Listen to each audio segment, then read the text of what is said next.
Hi guys, I'm gonna try to read from the Srimad Bhagavatam, 5th canto, chapter number 5, text number 8. First, I'll read the translation. The attraction between male and female is the basic principle of material existence. On the basis of this misconception, which ties together the hearts of the male and female, one becomes attracted to his body, home, property, children, relatives, and wealth. In this way, one increases life's illusions and thinks in terms of I and mine. The Sanskrit text says, Pumsastriya mithun bhavam etam tayor mithu ridhaya grantim ahu ato griha chitra sutapta vitair janasamohayam aham maniti. There is two types of truth in existence. There is the absolute truth and there is the relative truth. So first, let's understand the relative truth.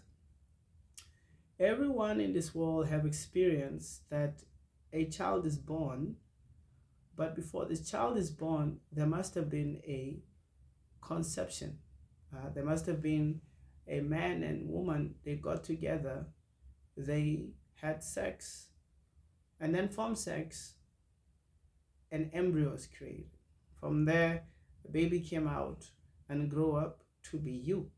Grow, or rather let me use the word bodily changes. The bodily changes happens, and then you become what the body becomes what it is today.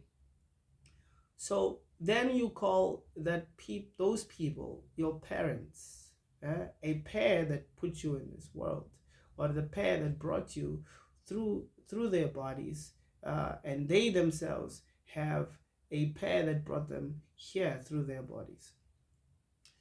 Now, these two people become your parent, and then relative to you, you call them mother and father. That is relative. Why? It's because you are related to them through the physical body, not the spirit. Neither of the two are capable of creation. Only thing they can do is just have sex. And from sex, a body is formed, and the spirit inside will emanate this body. And then relative to them, you will have to act accordingly in terms of appreciating their efforts to bring you through their body. So then you have aunties, you have friends, you have bosses relative to this body. You have auntie. Your auntie is your mother's sister. So therefore, she is your relative. She is not your absolute truth. Relative to you, she's an aunt. Then you have a boss. Relative to the mind and the physical body, that person is your boss, because he is going to use your physical body and they are going to use your mental body to achieve the goals they want to achieve. But tomorrow you may leave that company and have a new boss. So therefore, that boss relationship was temporary. Similarly, when this body can no longer take more, it perishes. You have to leave this body and you go somewhere else. Therefore, the parents you have, they are temporary. So therefore, relative to this time, this little 50 years or 70 years, relative to that, therefore I have these people. Then I call them my parents. These are my friends. This is my boss. But this is illusion, because it is not permanent. It is temporary to the time you're going to live in with. So therefore we call it illusion, that which is not. The spirit will continue to live on. But unfortunately, when a spirit is born in Africa, he is thinking, I am African. He is basing his life on the land that he's born in. This is illusion, because even your relationship with this particular country or a continent, it is only for a certain number of years. And when those years are finished, when this vessel that you have been borrowed by a combination of air, fire, water, and earth, that is allowing you to use this physical body, the earth will take the body back. The same body that you think I am this body you think, or this is my body. This is illusion, because the body, it manifests itself, but it is maintained by the earth and all the properties of the earth, like trees for those who eat vegetables, and like animals for those who eat meat and chicken, etc. So for this body to be maintained, you require the earth to be the one that assists. But all of this is temporary. So the body is borrowed to you temporary, so you can use it in illusion to think these are my friends. These are my relatives. This is my mother and father. This is my land. Janasamohoyam. Moha means illusion. What is the illusion? Ahammamiti. I am this body. Therefore, relative to this body, everything else is mine. My car, my house, my mom, my no. This is what we call relative truth. But it's an illusion that is required. Why sarvasacha hamridi sanivisto matasmriti jnana apohanam cha. Apohanam.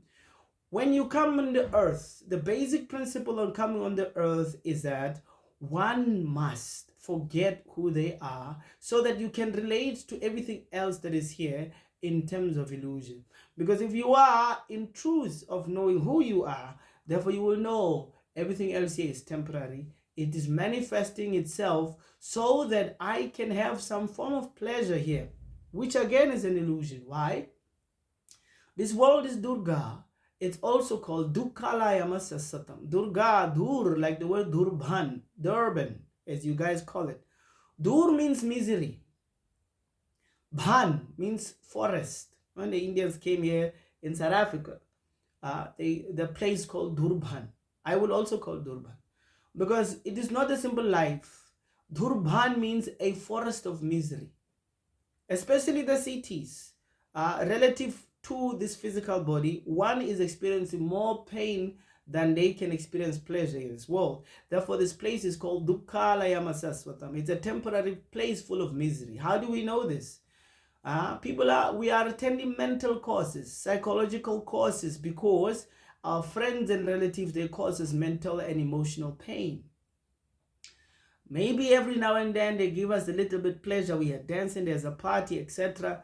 But over time, we learn that people call it trauma, that you have accumulated so much pain from friends, friends and relatives, including your parents, who can just leave you or even abort you before you come here. Dukkalayam. Then there is also another form of misery. This is misery caused by your physical body and your mental body. You can get disease. The disease will be formed in this physical body. Just like it is said, Janmamritu Bihari Jara, Dukkha Doshana, that one must understand that for anybody who is taken birth, which is a very painful process, one will experience disease, they will also experience old age, and finally Mrityu, they will also experience death. All of this because we have taken a physical body. So now the disease is felt by this body. The disease is caused by this physical body. And then finally, the third kind of misery is Aridavik, floods, excessive heat, excessive cold, all these natural causes that come from nature that none of you have control over. They themselves, they are part of the miseries of this world. Famine, what you call famine, poverty, even wealth is a miserable condition. Because with wealth, for some people who have a lot of money may not have a lot of genuine friends or even friends at all. And the misery that comes with wealth is the desire to control others. Why can't I control people? So I have money, so I'll be able to control them. When people work for 5 days and then they will enjoy for 2 days, and even then it's just for breathing. This place is never really meant for pleasure. So relative to this body, I must go to this school, because this body does not have immediate knowledge. It must be developed. I go to school, I must go to work just to eat, just to build a house.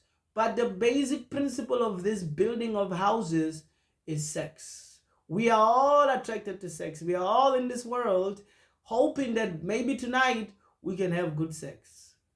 And sex increases attachment to this world. As we can hear from Rishabdev, what does Rishabdev say?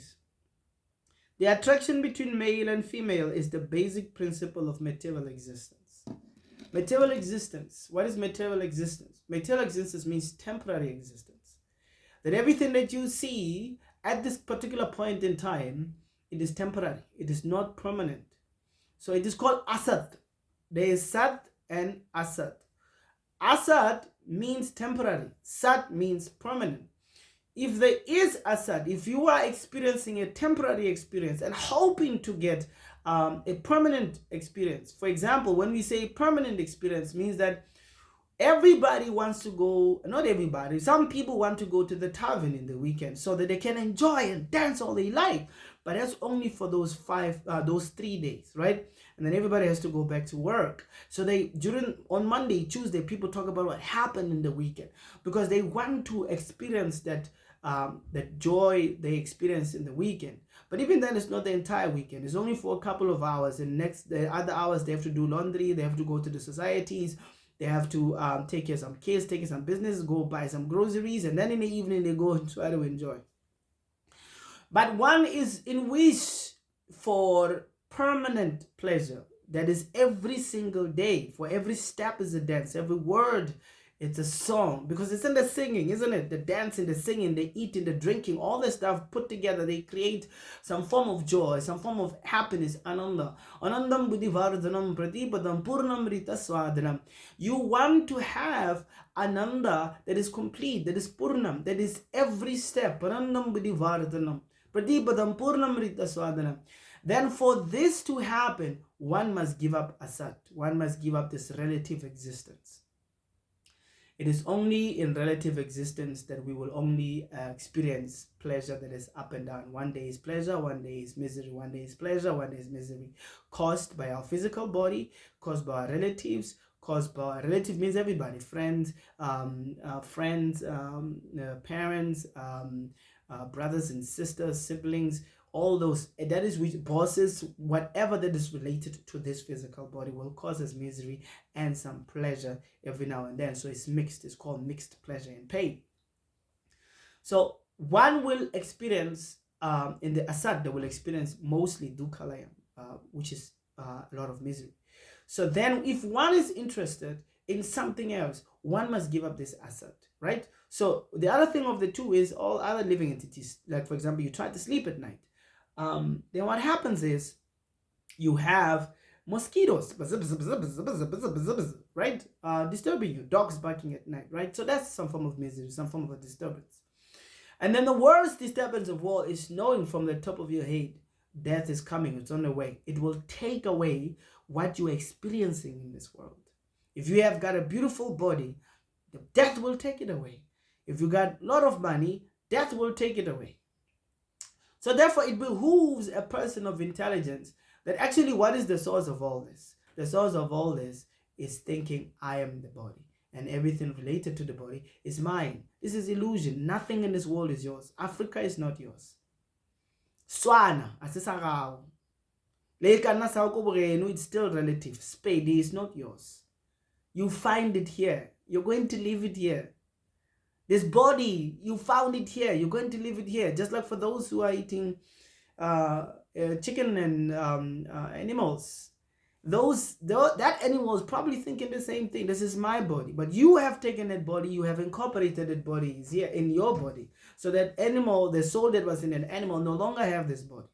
So therefore, it behooves one to think, if for some reason I'm going to lose this body, therefore I must find what is beyond this body.